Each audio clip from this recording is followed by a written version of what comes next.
운명, 과연 정해져 있는 것일까? 자, 책추남이 얼마 전에는 운명은 바꿀 수 없다라는 취지의 책을 소개해 드린 적이 있는데요. 자, 오늘 이 책은요. 책추남이 언제나 back to the basic, 기본으로 돌아가야 된다고 생각할 때 반복적으로 보는 책, 그리고 언제나 읽을 때마다 그 깊이에 감탄하게 되는 책, 그리고 우리가 인생을 살면서 어떤 문제를 만나게 됐을 때 정말 좋은 통찰을 선물처럼 주는 책. 자, 어떤 책일지 감이 잡히세요? 애벌레가 나비로 날아오르듯 나답게 자유롭게 충만하게 앞서가는 미래준비 독서 커뮤니티 책추남 나비스쿨. 오늘 정기적으로 재독하면 너무 좋은 책 절제의 성공학, 미즈노 남복구 지음, 바람출판사입니다. 자, 전체가 Q&A 방식으로 잘 정리가 되어 있죠. 몇 번 소개드렸지만 오늘은 책추남이 밑에 귀퉁이를 적어놓은 부분들 중심으로 오늘 나눠보도록 하겠습니다. 여러분, 미즈노 남복구는 책추남이 지금까지 정말 수많은 책들을 봤는데 단연코 탑 오브 더 탑 중에 한 분이시죠. 지구 인류상 아마 존재했던 관상가 중에 그냥 관상가 중에 운명학자 중에는 여태까지 저는 미즈노 남복구가 최고라고 생각을 하는데요. 그가 이제 관상을 공부하기 위해 이발소에서 3년, 그리고 목욕탕에서 3년, 채상을 보기 위함이죠. 그리고 또 대단하죠. 또 이제 화장터 인부가 돼서 3년, 9년 동안 실제 수련을 하고 나와서 거의 백발백중이었는데 틀리는 사람들이 있었다고 합니다. 여러 고된 수행 끝에 이제 그 비밀을 알게 됐는데요.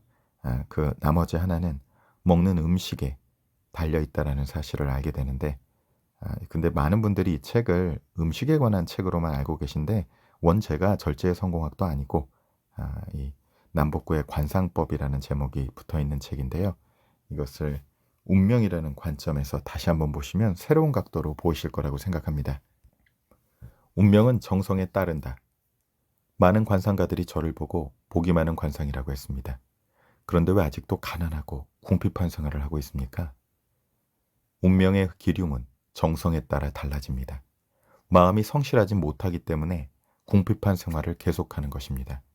좋은 운명을 타고났더라도 마음이 성실하지 못하면 운명은 나쁘게 바뀝니다. 운명은 살아있습니다. 만약 좋은 운명으로 태어난 사람이 무조건 행복하게 산다면 관상을 볼 이유가 없습니다. 설사 부자의 관상을 했더라도 성실하지 못하면 가난한 관상과 다름없습니다.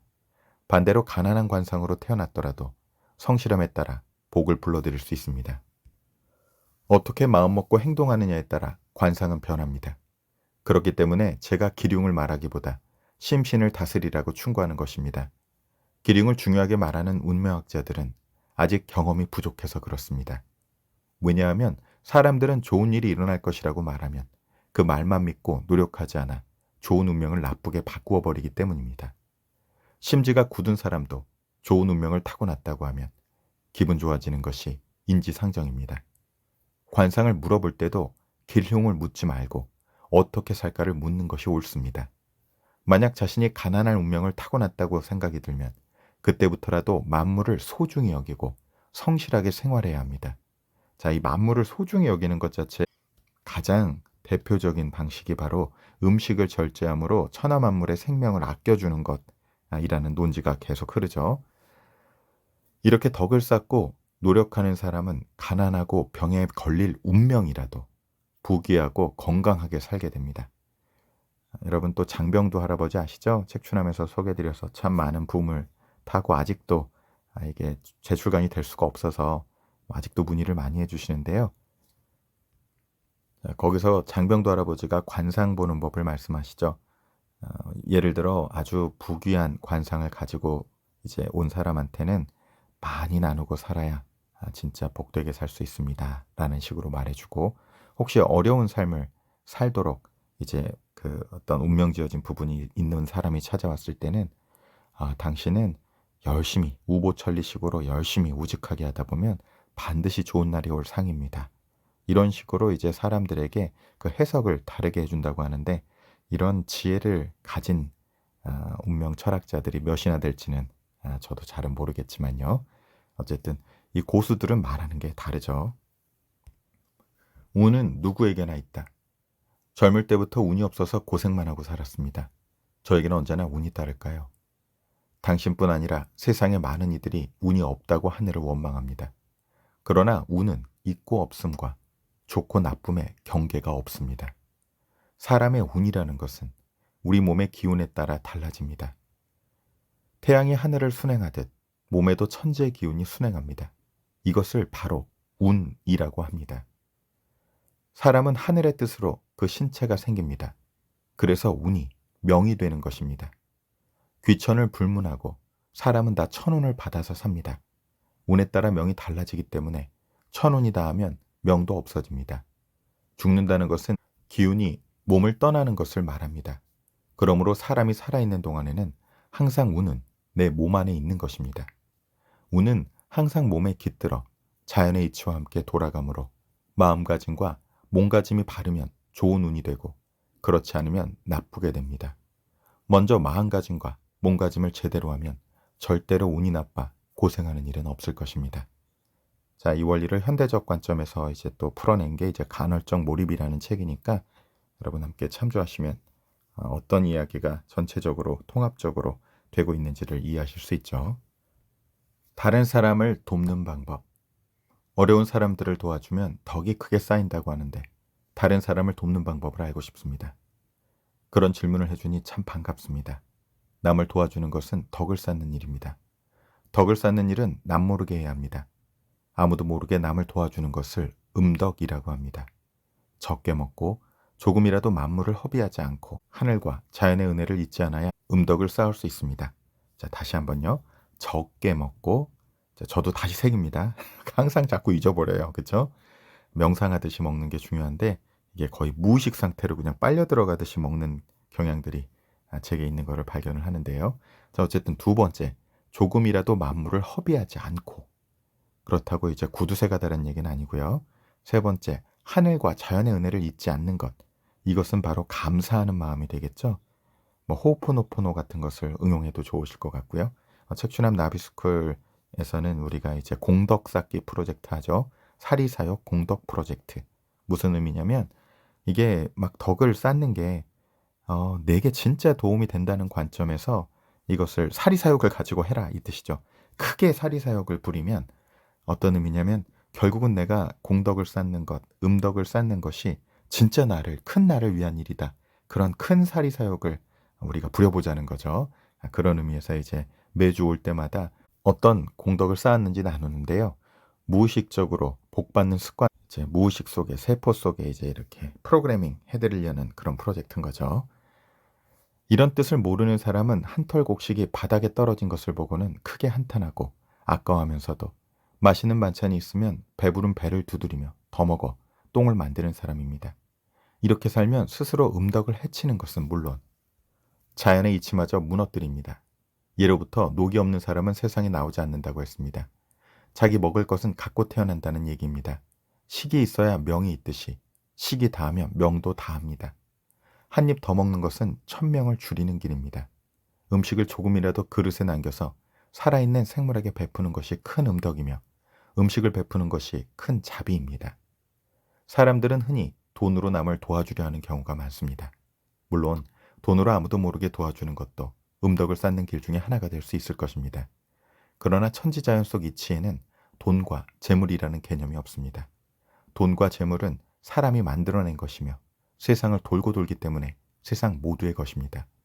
먹을 양식에서 아끼고 아껴서 베풀어야 참된 도움을 주는 것입니다. 배불리 먹고 남은 음식을 베푸는 것은 덕을 쌓는 데 도움이 되질 않습니다. 충분히 먹고 남을 도와주는 것은 받는 사람의 몫이지 내가 도와준 양식이 아닙니다. 원래 도움을 받은 사람의 것이라는 말입니다. 내 음식을 아껴주어야 진실된 음덕을 쌓을 수 있습니다. 다른 말로 하면 이게 에너지를 축적하는 거죠. 에너지를 저축하는 거고 지금 경제 대공황이 계속 예고되고 있는 상황에 우리의 어떤 현금도 잘 저축해야 되겠지만 더욱더 이 음덕을 저축하고 그리고 명상이나 기도를 통해서 정신 에너지를 저축해야 되는 것이 굉장히 중요한 때라고 생각합니다. 더군다나 지금 시대가 정말로 격변하고 있고 많은 이슈들이 지금 많이 등장하고 있죠. 이때일수록 더욱더 우리가 우리 에너지를 그것이 정신 에너지가 됐던, 그것이 어떤 현금 에너지가 됐던 이런 생명 에너지들을 우리가 많이 축적해 놓아야 되죠. 스스로 절제하는 것을 아무도 모른다고 생각하는 것은 미련한 일입니다. 우리가 하는 모든 행동 하나하나는 하늘이 알고 땅이 알고 스스로 하는 것입니다. 천지인, 그렇죠? 세상은 누구도 자신을 속일 수는 없습니다. 스스로 아끼는 사람은 복을 몰고 다니며 가난해도 결국에는 부자가 되고 모든 흉악한 일도 비껴나갑니다. 이런 사람은 어디에 가도 사방팔방에 적이 없습니다. 음덕을 조금이라도 더 쌓고 싶으면 한 끼 식사에 반 공기를 줄여서 이것을 베풀도록 노력하세요. 이렇게 세 끼의 식사를 절제하면 1년에 4말, 10년이면 4섬이라는 자신의 덕을 늘리게 됩니다. 이것을 미천 삼아 출세할 수 있습니다. 자, 이게 시드 머니, 시드 에너지가 되겠죠? 스스로 덕을 늘리지 않으면 하늘로부터 돌아오는 복은 없습니다. 자, 하늘, 우주저금통에다가 이렇게 에너지를 축적하지 않으면 돌아오는 복이 없는 거죠. 여러분, 경제 대공황을 준비할 때 이 부분도 꼭 한번 여러분의 에너지를 축적하는데, 저 스스로도 야, 내가 자꾸 현금을 가지고 여러 가지 요새 많이들 얘기하시죠. 금, 은, 달러.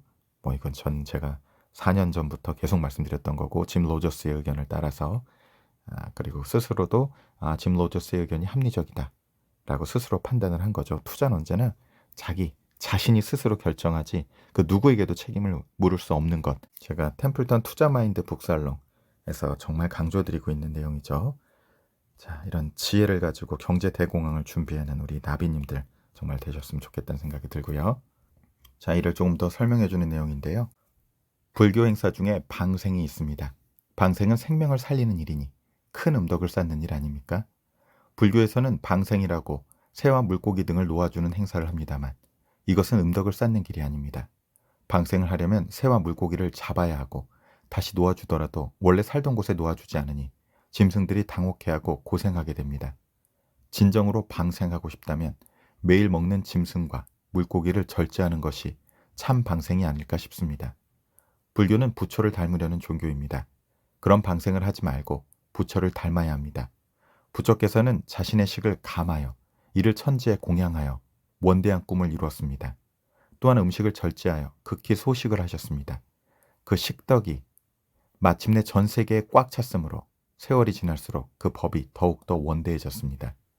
나의 식을 줄여 천지에 베푸는 것이 곧 음덕입니다. 쌀을 아끼는 것도 방생의 하나입니다. 몇 알의 벽시만 가지고도 한 섬의 쌀이 됩니다. 한 섬의 벽시가 1000섬이 되고 1000섬의 벽시가 수백만 섬이 되는 것입니다. 하루에 반 공기씩만 식사를 줄여도 몇 년 만에 수백만 석의 생명을 방생하는 셈입니다. 직업이 없는 이유. 전 아직까지 온전한 직업을 얻지 못했습니다. 이유가 무엇입니까? 살아있는 모든 것에는 식업이 있습니다. 짐승들도 날마다 돌아다니는 업으로 먹고 삽니다. 짐승에게도 있는 식업이 사람에게 없을 수 있겠습니까? 타고난 직업을 갖지 못하는 이유는 항상 제멋대로 먹어서 마음이 흐트러지고 게을러지기 때문입니다. 마음이 엄정하면 일을 하지 말라고 해도 일을 할 수 있습니다.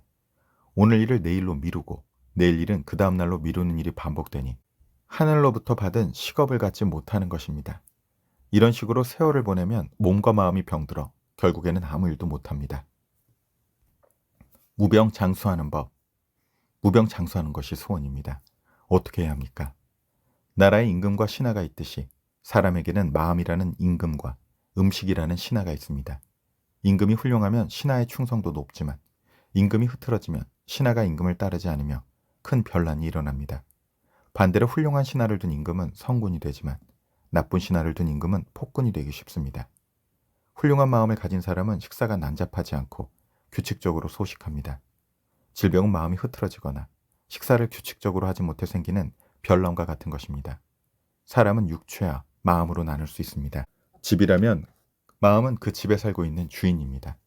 처음부터 튼튼한 집과 부실한 집이 있듯이 부모로부터 받은 몸이 튼튼할 수도 약할 수도 있습니다. 집이 원래 부실했다면 집주인이 잘 수리해가며 살아야 합니다. 튼튼했던 집이라도 세월이 흐르는 동안 살피지 않으면 무너져 버립니다. 수리할 곳이 많음에도 집주인이 조심하지 않으면 기둥뿌리가 절로 썩고 비가 새는 집이 됩니다. 결국엔 집이 무너져 집주인마저 살 수 없게 됩니다. 주인인 마음이 집인 육체를 보살피지 않으면 사람은 죽습니다. 하늘로 돌아갈 때가 되지 않았더라도 육체라는 집이 무너져서 더 이상 머물 곳이 없기 때문에 마음이 육체를 떠나야 합니다. 사람이 병에 걸려 죽는 것은 집주인이 무절제하여 부모로부터 물려받은 집, 즉 육체를 없애버리는 것입니다. 육체라는 집이 거의 다 무너진 후에는 의사를 찾아도 의사가 집을 다시 만들지는 못하며 죽은 후에 한탄해도 다시 살아날 수 없습니다. 마음을 잘 다스리고 절제하여 육체라는 집을 손상시키지 않으면 설사 돌아갈 때가 됐더라도 집이 온전하여 더 오래 살 수 있습니다. 이런 이치를 듣고도 폭식을 하면 마치 자기 집을 망치로 부수고 일부러 초석을 빼내는 미친 사람이라고 볼 수밖에 없습니다. 병 없이 오래 살고 싶으면 마음을 흐트러짐 없이 세우고 식사의 규칙을 세워 함부로 먹지 않으면 됩니다. 이 방법을 아는 사람은 음식뿐 아니라 만물을 낭비하지 않습니다. 이런 사람들의 삶은 하늘과 조화를 이루기 때문에 장수와 복이 저절로 따라옵니다. 검소한 생활을 즐거움으로 삼으면 마음이 편안해지고 모든 삶이 마음먹은 대로 흘러갑니다. 또 살아감에 있어 혹시 모자란 면이 생기면 하늘이 자연스럽게 채워줍니다. 그래서 수명은 자신이 어떻게 기르느냐에 따라 그 장단이 있는 것이지 하늘에 달려있지 않습니다. 1년을 조심하면 1년을 더 살 수 있고 10년을 조심하면 10년의 수명을 연장할 수 있습니다.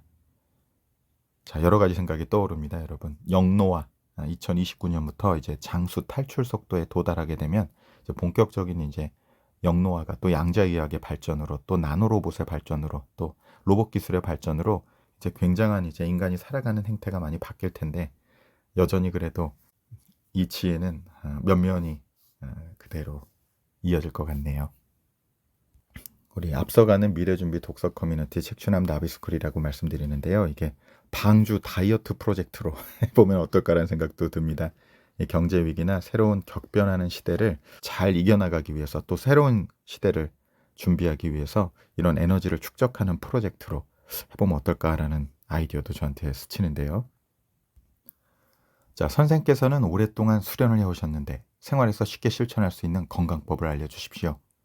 21살 때부터 운명하게 입문해 어떻게든 신성 같은 스승을 만나려고 전국을 돌아다녔지만 찾을 수가 없었습니다. 이곳저곳 깊은 산 속에서 수행하고 절이나 암자에서 응거하는 사람들을 찾아 선법을 물어보기도 했지만 가르쳐주는 사람이 없었습니다. 25살 때 신기하게도 신성 같은 스승을 만나 100일 동안 선수를 배웠습니다. 이것이 제 비결이 되었고 수명을 크게 늘리는 비법이 되었습니다. 보통 사람도 이 방법을 실행하면 100세까지는 살 수 있습니다. 여러분 그 당시 수명을 생각하면 100세는 굉장히 긴 장수 시간이죠. 스승의 도움으로 얻은 것이니 음덕을 행하는 마음으로 여러분들에게 알려드리겠습니다. 몸이 약한 사람은 매일 아침 떠오르는 태양을 바라보세요. 태양은 약의 근원이며 생명의 근원입니다. 태양을 바라보면 몸과 마음이 건강해지고 장수하게 됩니다. 태양을 바라보는 시간은 아주 잠깐이어야 합니다. 그리고 낮에는 태양을 직접 바라보면 안 됩니다. 이 방법은 귀천의 구별 없이 누구나 쉽게 실행할 수 있습니다. 난 원래 요절할 관상이었는데 이 방법으로 상당히 수명을 늘렸습니다. 나는 100세까지 살기를 원하지 않으므로 매일 실행하진 않지만 장수를 원한다면 이것을 매일 실행하세요. 병에 걸렸거나 일찍 죽을 운명을 가진 사람에게 이 방법을 권했더니 모두 무병장수의 관상으로 변했습니다. 세상 많은 사람에게 보급하기 위해 수많은 사람들에게 실행하게 하여 확신을 얻었으니 틀림없는 방법입니다. 자, 이게 간헐적 몰입에서도 이제 태양을 잘 활용하고 쬐는 것이 우리 건강에 굉장히 도움이 된다고 말씀드린 거랑 또 일맥상통하죠. 목숨을 바치는 기도. 운이 나빠 크게 고생하고 있습니다. 어떻게 소원을 빌어야 여기서 헤어날 수 있겠습니까? 간절한 소망을 받아 기도하여 그것이 천지에 차면 자연스럽게 이루어집니다. 그러나 천일 밤낮을 기도해도 진실이 없으면 신의 가호가 있겠습니까? 진실로 신에게 빈다는 생각이 있다면 목숨도 아깝지 않다는 각오가 있어야 합니다. 식은 나의 목숨을 기르는 근본입니다. 그러니 이것을 바치는 것이야말로 목숨을 바치는 것과 같습니다.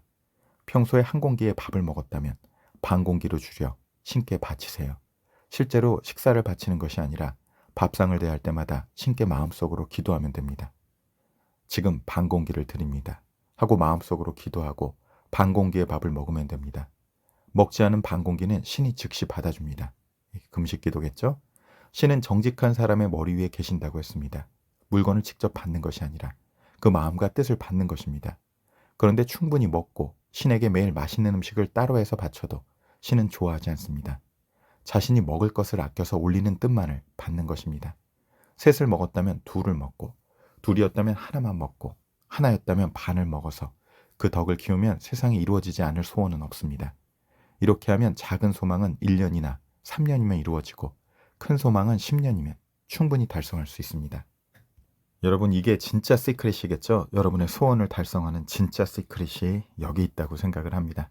이게 다 에너지 관점에서 바라보면 굉장히 좀 이해가 더 쉽겠죠? 왜냐하면 점점 내 안에 있는 축적된 에너지들이 강해지면 내 에너지가 점점 더 이제 그 많은 것들을, 좋은 같은 에너지의 것들을 끌어들이게 되죠. 그것을 바로 끌어당김의 법칙이라고 부르는 거죠.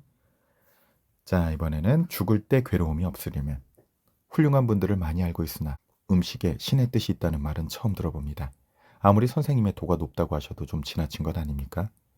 마음이 혼란스러워지는 것은 다 음식이 원인입니다. 음식을 절제하면 마음이 안정되고 작은 일에 동요하지 않습니다. 마음이 동요하지 않아야 신의 뜻에 가까워집니다. 이게 애벌레가 아니라 나비로, 미운오리 새끼가 아니라 백조로 살아가는 법의 아주 중요한 부분이라고 말하는 거죠. 술과 고기를 먹으면 마음이 쉽게 흥분돼서 흐트러져서 생각지도 않은 나쁜 짓을 하게 됩니다. 또한 과식하면 몸 안의 기가 무겁게 되어 마음이 제갈 길을 정하지 못합니다. 에너지 흐름이 다 흐트러지는 거죠. 수행을 깊게 하는 사람들은 오후 4시 이후에 음식을 먹지 않아야 합니다. 이런 방법은 다 기를 고요하게 하여 마음을 다스리기 위한 것입니다. 기를 에너지로 보시면 에너지를 고요하게 하여 마음을 다스리기 위한 것입니다. 음식을 절제하지 않으면 밤낮 기도를 해도 마음이 항상 혼미하니 어찌 신을 만날 수 있겠습니까? 자, 간헐적 몰입에선 이거를 제로 포인트 필드와 진동 주파수가 맞아야 이게 연결되고 거기로부터 에너지던 영감이던 통찰이던 이런 것들이 이제 연결돼서 온다고 말씀드린 것과도 이제 통합적으로 생각해 보실 수 있죠. 다시 말하지만 진정 신을 만나고 싶은 열정이 있다면 자신이 먹는 것을 줄여 마음속으로 신께 드리면 됩니다. 음식을 절제하는 것은 현재와 미래에다 도움이 되는 일입니다. 현생에서 음식을 절제하여 이를 천재에 남기면 전생의 악연을 풀어 현생의 명복을 늘릴 수 있습니다. 현생에서부터 안락세계에 사니 자연스럽게 임종 또한 편할 수 있습니다. 사람이 죽을 때 모습을 보면 어떻게 살았는지 알 수 있습니다. 죽을 때 괴로운 마음이 없으면 다가올 세상에도 괴로운 마음이 없는 세계에서 살게 됩니다. 현생에서 음식을 절제하여 이를 천재에 늘리면 반드시 미래로 가져갑니다. 현생을 바탕으로 미래에 도움을 얻는 것입니다. 자, 다음 생, 후생까지도 이게 변화시킬 수 있다는 얘기죠. 세상은 날마다 새롭게 변한다. 저희 제자들이 평생 간직해야 할 말씀을 전해 주십시오. 자, 이 책에서 제일 중요한 부분이겠죠. 처음 세상이 만들어질 때는 아무것도 없었습니다. 그 후에 음양의 기가 만들어지면서 사람이 생긴 것입니다. 그러므로 음양의 기가 근본이고 신체는 나중입니다. 그래서 관상이나 생김새를 먼저 논하는 것보다 기를 중심으로 인생을 논해야 합니다. 에너지를 중심으로 인생을 살펴봐야 되는 거죠. 잘 살고 못 살고 오래 살고 빨리 죽는 일이 다 스스로 만드는 기운에서 생깁니다. 사람뿐 아니라 천지만물은 다 이러한 기운을 근본으로 살아갑니다. 이런 음양의 기운을 보는 것이 내 관상의 비법입니다. 어떤 상을 보는 게 아니라 음양의 기운을 본다고 얘기하는 거죠. 우주의 기운은 너무 커서 눈앞에 있다 해도 쉽게 볼 수 없습니다. 관상은 먼저 우주의 기운과 세상의 이치를 근본으로 해서 스스로 덕을 배우고 몸을 삼가는 것이 첫째 일입니다. 만물은 모두 각자의 상을 가지고 있습니다. 하찮은 미물이라도 상을 갖지 않는 것은 없습니다. 세상 모든 것이 모양새와 살아가는 방법이 있는데 하물며 사람이 없겠습니까? 다른 사람의 운명을 보기 위해서는 우주가 돌아가는 이치를 알아야 하며 그래야 만물의 이치 또한 꿰뚫어 볼 수 있는 것입니다. 상을 보는 이유가 무엇입니까? 만인에게 우주의 이치와 세상 살아가는 이치를 가르치고 베풀기 위함입니다. 스스로의 안위와 편안함을 위해 상을 보는 것은 이치에 어긋나는 일입니다. 그렇다면 만인에게 세상의 이치를 알려주는 이유는 무엇입니까? 만인으로 하여금 만물을 사랑하게 하여 온 세상이 자비와 사랑으로 가득 차게 하는 것입니다. 핵심 구절이죠, 여러분. 세상 사람들에게 이치를 가르친다고 그것이 자신의 덕이라고 생각하면 안 됩니다. 자신이 다른 사람을 가르치는 것도 다 천지자연의 덕이지 스스로의 덕은 아닙니다. 이렇게 스스로 겸손함으로써 점차 깨달음에 이르게 되면 자연스럽게 다른 사람이 추앙하는 운명학자, 사상가가 되는 것입니다. 천지에 베푸는 것이 곧 얻는 것이라는 것을 한시도 잊으면 안 됩니다. 베푸는 덕을 자신의 능력이라고 여기면 끝내 천지만물의 이치에는 도달하지 못합니다. 모든 덕은 천지자연에서 나오는 것입니다. 그런데 그것을 자신의 덕이라고 생각하면 자연의 덕을 훔치는 일이니 어찌 좋은 일이라 하겠습니까? 물은 높은 곳에서 낮은 곳으로 흐릅니다. 바다가 자연스럽게 천지의 물을 받아들이듯 자연의 이치는 간단합니다. 이치를 알면 상을 꿰뚫어 보는 것이 하나도 신기하지 않습니다. 신기한 것은 도가 아니며 오로지 명명백백한 것이 도입니다. 세상 만물은 모두가 날마다 새롭게 변합니다. 날마다 새롭게 변하는 것을 꿰뚫어 보기 위해서는 만물을 나의 백성이라고 생각하는 자세가 필요합니다. 이런 자세로 만물을 바라보면 하루하루의 기륭을 알 수 있습니다. 만물은 매일 새롭게 바뀌며 한순간도 멈추지 않습니다. 사람 또한 혈기가 전신을 순환함에 따라 혈색이 시시때때로 바뀌는 것입니다. 계속 변하는 곳에서 이치를 터득하면 유에서 무를 알 수 있고 무에서 유를 알 수 있습니다. 만물이 태어남과 돌아감을 반복하듯이 사람도 마찬가지입니다. 세상에 올 필요가 있을 때 생겨나고 다시 돌아가는 것입니다. 그리고 또 다시 생겨나는 것입니다. 그러므로 만물이 새롭게 된다는 것을 모르는 사람은 상을 보아도 그 이치를 미루어 알 수 없습니다. 이치를 모르는 사람은 남의 운명은 물론 자신의 운명조차 알 수 없는 것입니다. 천하의 이치를 아는 사람은 자신의 분수를 알고 스스로 어떻게 행동해야 하는 줄 압니다. 이를 모르는 사람이 높은 자리에 있으면 교만한 사람이 되기 쉽습니다. 특히 상을 보는 사람은 이 이치를 정확히 알아야 합니다. 이치를 모르는 관상가는 정확한 상을 볼 수 없을 뿐 아니라 사람을 가르칠 수도 없으며 잘못된 길로 이끌기도 합니다. 절제, 즉 스스로 멈출 줄 아는 것이 최고의 선이며 만물을 다스리는 근본 이치입니다. 절제하지 않는 모든 것, 그것은 악의 근원이며 그 종말은 만물에 해롭습니다. 절제하지 못한 삶은 비록 좋은 운명을 타고났더라도 하늘의 운명을 받지 못합니다. 천운은 무절제한 사람에게는 전달되지 않습니다. 천운을 받으면 모든 것이 새롭게 되고 수신하기 쉬워집니다. 자연의 이치를 모르는 사람은 나무나 돌보다도 못한 사람입니다. 나의 상법의 비결은 오로지 절제를 첫째로 하여 하늘의 안목을 갖는 것을 목적으로 합니다. 관점을 전환하는 거죠. 제자가 많지만 이것을 제대로 하는 자는 극히 드물어 안타깝습니다. 가끔 알아듣는 제자가 있다 하더라도 스스로 이치를 가볍게 여겨 중도에서 물러나는 일도 많습니다. 몇몇은 이치를 가볍게 여겨 내 이름을 더럽히는 일도 있습니다. 앞으로는 새로운 제자는 받지 않을 것입니다. 만약 배우고자 한다면 절제가 무엇인지 먼저 깨우쳐야 하며 만물이 나의 근본임을 알고 실천해야 할 것입니다. 이치의 심오한 의미를 깨달으면 내 비결을 스스로 터득한 것이니 나에게 배울 것이 없습니다. 종교의 근본 원리는 같다. 모든 종교가 완전하다면 한 가지만 있어도 될 텐데 왜 세상엔 여러 종교가 있습니까? 불교를 믿는다고 해서 자비만으로 다스릴 수 없고 유교를 믿는다고 해서 예만으로 백성을 다스릴 수는 없습니다. 나는 종교에 울타리가 있다고 생각하지 않습니다. 옳은 이치는 다 하나로 통합니다. 무릇 신은 천지에 가득하며 우리 마음속에 있는 것입니다. 바깥에 있는 신으로부터 영험한 기적이 나타나는 것이 아니라 다 내 안에 신이 함께할 따름입니다. 언제나 스스로 절제할 때 신은 모습을 드러냅니다. 아끼고 검소하며 만물을 헛되이 쓰지 않으면 항상 신과 함께하는 것입니다. 어떤 신이든 만물이 허비되고 버려지는 것을 좋아하지 않습니다. 그러므로 종교가 어떻든 스스로 삼가고 만물을 허비하지 않는 사람이 복을 받습니다. 종교사원이나 사찰에는 재물이 모이는 경우가 많습니다. 흥하는 종교인들은 음욕을 삼가고 항상 조심하여 규칙을 엄격히 지키며 살아갑니다. 하고 싶은 일을 마음대로 하지 않는 절제가 천지에 퍼져 그 덕이 다시 돌아오기 때문에 큰 복을 받는 것입니다. 이제 아주 큰 투자가 되겠죠, 이거는. 종교인 중에도 호화로운 생활을 하며 만물을 함부로 낭비하는 사람은 자신의 영혼을 깨뜨리는 사람들이니 아무리 겉으로 아름답게 꾸며도 남들이 알아주지 않습니다. 사치를 멀리하고 검소한 옷을 입고 조식, 즉 검소한 음식을 하여 매일 크게 덕을 쌓으면 그 덕이 하늘과 땅을 다 채우고 남습니다. 그러므로 칠흑 같은 산중동굴의 기거에도 세상 사람들이 그 덕을 사모하여 스승으로 모시기 위해 모여드는 것입니다.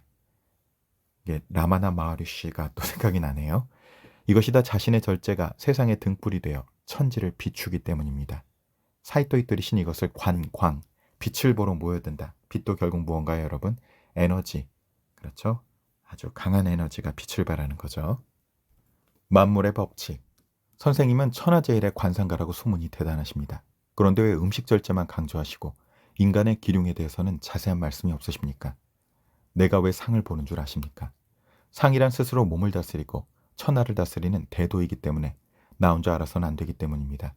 그래서 많은 사람을 모아 그 도를 가르치기 위해서 상을 보고 기륭을 판단해 주는 것입니다. 근래에 와서는 사람들에게 도를 가르치기만 할 뿐 기륭은 말해주지 않습니다. 왜 그런 줄 아십니까? 도를 행하면 기륭은 의미가 없어지기 때문입니다. 도의 근본은 식이요. 식을 근본으로 하여 도가 시작되니 음식에 관한 말을 많이 할 수밖에 없습니다. 상은 있다가도 없고 없다가도 있는 것입니다. 기륭이란 처음부터 확정된 것이 아닙니다. 식을 절제하면 심신이 엄중해지므로 당연히 몸과 천하를 다스릴 수 있는 근본이 섭니다. 천재 이치를 깨닫고 그것을 근본으로 하여 기륭을 판단해야 합니다. 이치를 모르는 보통 사람들도 음식을 절제함에 따라 그 법칙을 하나둘 깨닫는 것을 많이 보아왔습니다. 천하의 이치가 마음속에 싹 튀는 모습을 본 것입니다. 이치가 마음속에 싹 튀면 마음이 바르게 되어 몸이 자연스럽게 다스려집니다. 귀천을 떠나 식사를 절제하지 않고는 운명이 제대로 자리 잡기 힘들어집니다. 사람으로 태어나 만물의 법칙을 아는 것이 삶의 근본입니다. 자, 사이토 이토리 씨는 이걸 뭐라고 얘기하나요? 보이지 않는 법칙을 내 편으로 만들어라. 그래서 책추남도 간헐적 몰입 혹은 행운사용법 등에서 이 보이지 않는 법칙들을 자꾸 정리를 하고 있고, 사이토 이토리의 괜찮아, 분명 다 잘 될 거야, 1% 부자의 법칙들에도 이 보이지 않는 법칙들을 계속 정리하죠. 자, 그러나 알기만 해서는 아무것도 아닙니다. 행동에 옮겨야만 합니다. 정법의 근본도 식사 절제입니다. 식사를 절제하면 마음이 동요하지 않고, 마음이 동요하지 않으면 그 법칙을 빨리 깨달을 수 있습니다. 자, 아무리 생각해도 나비스쿨에서 이거 음덕 프로젝트, 반드시 방주 프로젝트 꼭 시작을 해야겠다는 생각이 자꾸 들어요. 천지에는 목화, 토금수, 오행과 오기가 있고 사람에게는 인이예지신의 오상이 있어 만물은 모두가 그 쓰일 곳이 정해져 있습니다. 마음이 동요하는 사람은 자신이 어디에 쓰일지 알아챌 수 없습니다. 이것을 일컬어 격에 미치지 못한다고 말합니다. 격에 미치지 못하는 사람들을 격외라고 부릅니다. 격외의 사람들은 사물의 이치에 어둡기 때문에 하늘로부터 받은 덕과 복을 줄이면서 살아갑니다. 부처님이 얘기하신 하근기, 중근기, 상근기의 사람들이 있다. 이것도 한번 더 떠올리게 하는 구절이네요. 식사가 무절제한 사람의 인생은 등불 없이 칠흑 같은 밤길을 걷는 것과 마찬가지입니다. 그러니 기뻐해야 할 것도 식이요, 걱정해야 할 것도 식입니다. 음식이 운명을 좌우한다. 절제 중 으뜸은 무엇입니까? 내가 십수년간 관상 공부를 하고 운명을 감정했을 때 큰 괴로움이 있었습니다. 당시에는 식사의 중요함을 모르고 상을 보았습니다. 그래서인지 가난한 운명이었는데도 부자가 되고 일찍 죽어야 할 사람이 오래 사는 것을 종종 보았습니다. 반대로 상으로는 나중에 부자가 될 사람이었는데도 가난하게 되고 장수할 상을 가진 사람이 요절하는 것도 보았습니다. 운명학자로서 상이 틀린다는 것은 너무나 괴로운 일이었습니다. 상을 보아 기륭을 판단하는 것만으로는 모두 맞출 수 없다는 사실도 알게 되었습니다. 고단한 수행 끝에 기륭의 근본이 식사에 있음을 알게 되었습니다. 음식의 중요성을 깨달은 이후에 식사의 다소를 알아보고 그에 따라 평생의 기륭을 판단하니 만에 하나도 실수하는 일이 없었습니다. 이거는 백발백중이 아니라 만발만중이네요. 여러분, 자기 손가락을 태워가면서 수행을 했다고 합니다. 근데 새끼손가락들을 진짜 어마어마한 정말 집착력이라고 해야 되나요? 수년간 사람들에게 이를 가르치고 가르침을 따르는 사람들에게 확인 또한 많이 해보았습니다. 1년 뒤에 틀림없이 큰 화를 입어야 할 사람도 식사를 절제하면 반드시 화를 모면했으며 오히려 뜻하지 않은 좋은 일까지 생겼습니다. 또 평생 가난을 면치 못하는 불행한 운명을 갖고 있던 사람들도 성공하고 세상에 널리 유명해지기까지 했습니다. 오랜 지병으로 절대 오래 살 수 없었던 사람도 음식으로 인해 장수하는 것을 헤아릴 수 없이 많이 봤습니다. 잘 살고 못 사는 것, 오래 살고 일찍 죽는 것 등은 물론 성공이나 출세 등도 모두 음식을 절제하는 것이 그 시작이며 끝입니다. 이를 깨달은 이후 사람들에게 이것을 권하기 위해 쌀밥을 먹지 않고 쌀이 들어간 떡조차 먹지 않는 생활을 해왔습니다. 다만 하루에 보리밥 3그릇으로 먹는 양을 정하고 술은 어렸을 때부터 대단히 좋아했지만 작은 잔 3잔으로 그 양을 정했습니다. 이렇게 정한 것은 다 나를 위함이 아니라 사람들을 위해 내 식을 줄인 것입니다. 부처님처럼 그렇게 하셨다는 얘기죠. 세상에 큰 뜻을 펴고자 하는 사람이라면 단 하루만이라도 음식을 절제해 주기 바랍니다. 여러분 책추남 이 책 백독 해봐야겠다는 생각이 다시 또 떠오르네요. 그리고 이 책 백독을 하거나 백독을 듣고 실제로 삶으로 옮기면 여러분의 소원은 반드시 이루어진다고 말씀드릴 수 있다는 확신이 들고 저 자신에 대해서도 저를 다시 한번 되새기게 하네요. 정말 이 책 정말 여러 번 읽었는데 이렇게 또 여러분과 함께 나누기 위해서 정리해 보니까 또 새로운 통찰로 새로운 깨달음으로 다가오는 것을 보면서 정말 좋은 책은 많이 읽어야 되는구나 이런 생각을 더욱더 하게 됩니다. 여러분 시대가 격변하고 있습니다. 정말 상상도 못할 엄청난 세상이 이제는 대홍수처럼 눈앞에 와 있는 이 시점에서 이 책 정말 탐독해 보시고 반복적으로 읽어 보시고 정말 여러분의 미래를 준비하는데 정말 중요한 비서로 꼭 소중히 여기시고 읽어 보시기를 강력 추천드립니다. 오늘 나비스쿨의 화거는 이렇게 가보겠습니다. 왜 나는 이렇게 음식을 잘 절제할 수 있었을까? 어포메이션 방식이죠. 미래에서 현재로 하는 학원 질문형으로 왜 나는 이렇게 왜 나는 이렇게 음식을 잘 절제할 수 있었을까? 왜 나는 이렇게 음식을 잘 절제할 수 있었을까? 반복적으로 들으셨으니 반복적으로 말로 해보시고 또 이 댓글로 답변 남겨보시면 여러분 무의식 잠재의 시간에 변화를 일으키는 나비 효과의 씨앗으로 심길 것입니다. 그리고 이 영상 정말 도움이 되셨으면 주변에 도움이 될 만한 분들 세 분에게만 함께 선물로 공유해 주세요. 그럼 그 세 분이 다음 세 분에게 선물로 공유해 나갈 때 더 많은 애벌레들이 더 많은 나비로 날아올라 이 세상이 아름다운 꽃들로 만발하는 나비스쿨의 비전을 함께 현실화해 주시는 첫걸음이 되실 것입니다. 혼자 꾸면 꿈이지만 함께 꾸면 현실이랍니다. 이 나비 효과를 함께 일으켜 가주시는 우리 나비 구독자님들에게 좋은 일이 눈사태처럼 몰려오고 있답니다.